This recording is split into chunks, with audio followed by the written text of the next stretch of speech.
अब देखो, अब संरचना है CH की।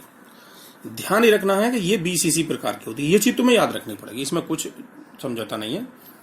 ये BCC प्रकार की, और BCC में तुम्हें बताया 8 घटक कण होते हैं कोने पर, एक होते हैं बॉडी सेंटर पर। ये मैंने तुम्हें बना के दिखा दिया है। तो क्योंकि Cl- का साइज बड़ा है, तो Cl- तो कोनों पर रखा है, तेरा 1 2 3, और CS बॉडी में रखा है। तो कोने वाले कितने होंगे भैया? कोने पे तो 8 होते हैं, योगदान कितना होता है 1/8, तो कुल 1 आ गया। और बॉडी सेंटर वाले का भी कितना योगदान होता है? 1 ही होता है। तो इसमें इकाई सेल में 1 CS और 1 Cl- है, तो ये CH Cl आ जाएगी।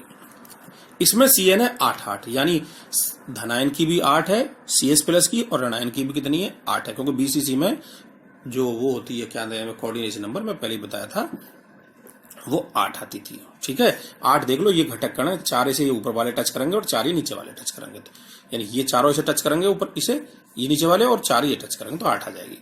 अब है Zn, ये ध्यान रखना AB प्रकार के। अब ZnS देखो, ZnS में देखोगे तो ये S डबल- बैठेगा और ये Zn++ बैठेगा, लेकिन यह जो साइज है वो Zn मतलब S++ का बड़ा है। ठीक है, ऋणायन का साइज लगभग हर स्थिति में बड़ा रहता है, एक आध दो एग्जाम्पल को छोड़कर। अब इसकी भी जो संरचना है वो कैसी है? बस एक ही संरचना BCC प्रकार की है, वो है CH Cl। बाकी सारी संरचनाएं जितनी भी तुम पढ़ोगे सिलेबस में वो सब FCC प्रकार की हैं, इतना तुम याद रखो। बस केवल CH Cl को छोड़कर सब FCC ही हैं। तो S डबल- कहां पाया जाएगा? जालक बिंदुओं पर। और जालक बिंदु FCC में कहां होते हैं भैया? कोने पर प्लस फलक पर। तो ये मैंने CCP लिखा है, CCP का मतलब FCC, मैं पहले ही बता चुका हूं।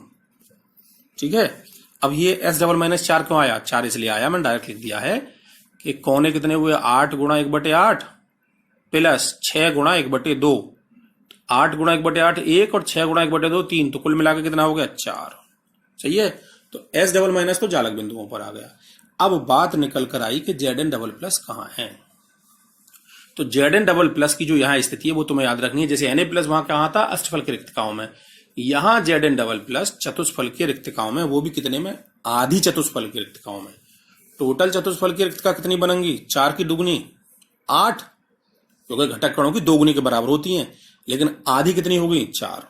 तो वो ये यानी टेट्राहेड्रल वर्ड मतलब कितने हुए? टोटल 8 हुए चतुष्फल की रिक्तका, लेकिन यहाँ कितने पर है Zn+? आधी पर, सब पर नहीं है, आधों पर पाया गया है। तो ये 4 Zn++ और 4 S डबल- जब मिलकर बनाओगे तो 4 ZnS बन जाएगा।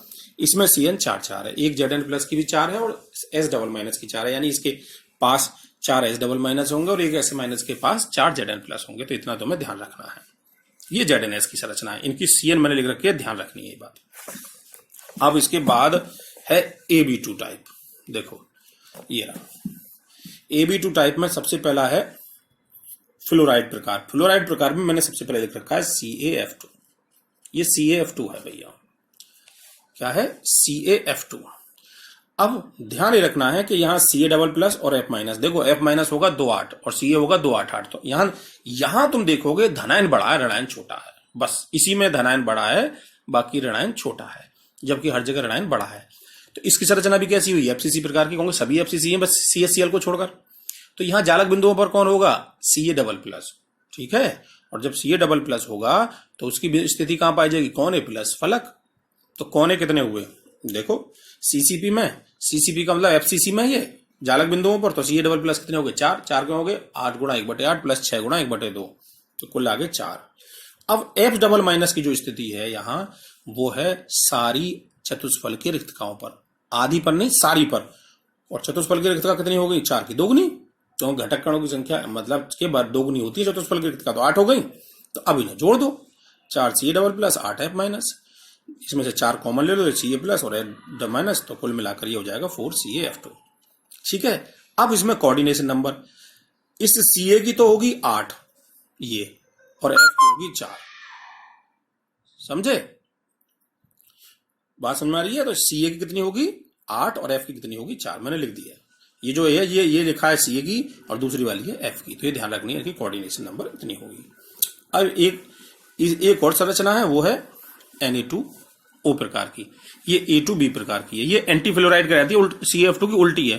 अब CaF2 की उल्टी है तो देखो Na+ 2 8 इलेक्ट्रॉनों की संख्या, O डबल- 2 8 8, दोनों की 2 8 सॉरी, दोनों की इलेक्ट्रॉनों की संख्या बराबर है, लेकिन सबको पता है ऋणायन का आकार धनायन से बड़ा होता है यदि इलेक्ट्रॉनों की संख्या और कक्षाओं की संख्या समान हो तो। यहाँ यहाँ कौन बड़ा होगा? ऋणायन। अभी तो मैं कह रहा हूँ बार बार ऋणायन बड़ा, एक जगह पर CF2 में आया और धनायन बड़ा, तो इसकी संरचना भी FCC है। तो अब FCC है तो ऋणायन कहाँ पाया जाएगा? जालक बिंदुओं पर प्लस फलक पर, तो ऋणायन तो ये आ गया। सही है। 4 Na+ कहाँ है? सभी चतुष्फल की रिक्तकाओं में। जैसे वहां ऋणायन था CF2 में सभी चतुष्फल, यहाँ Na है, तो यहाँ Na की संख्या कितनी हो जाएगी? 8, तो वही आ गई 8 Na+, 4 O2-, इनमें से 4 कॉमन ले लिया, जोड़ दो, 4 कॉमन आ जाएगा तो ये Na2O बन जाएगा, तो ये आ जाएगी 4 Na2O। अब इसमें O की कोऑर्डिनेशन नंबर 8 है और N की होगी 4, तो वही लिखा है। तो ये आयनिक यौगिकों की संरचनाएं हैं जो मैंने तुम्हें बताई हैं। ठीक है, और ये समझ लो इनमें कोऑर्डिनेशन नंबर निकालने को आती है। इसके आधार पर मैंने तुम्हें एक फॉर्मूले 2 फोटो स्टेट भेजे थे। देखो, ये अगर कोई भी क्रिस्टल NaCl टाइप का है तो इकाई सेल की लंबाई निकालने का ये सूत्र है कि धनायन की त्रिज्या प्लस ऋणायन की त्रिज्या के 2 गुने के बराबर होती है इकाई सेल की लंबाई। ये समझ लेना, इस पर न्यूमेरिकल खूब बोर्ड में आए हैं। अब ये ऐसा क्यों है? देखो, ये ऋणायन दोनों तरफ और ये धनायन, तो इसकी त्रिज्या होगी और इसकी त्रिज्या होगी, इसका पूरे का व्यास ना होगा। तो इसलिए ध्यान रखना, इकाई सेल की लंबाई जो होती है हमेशा वो धनायन तथा ऋणायन की त्रिज्या के 2 गुने के बराबर होती है।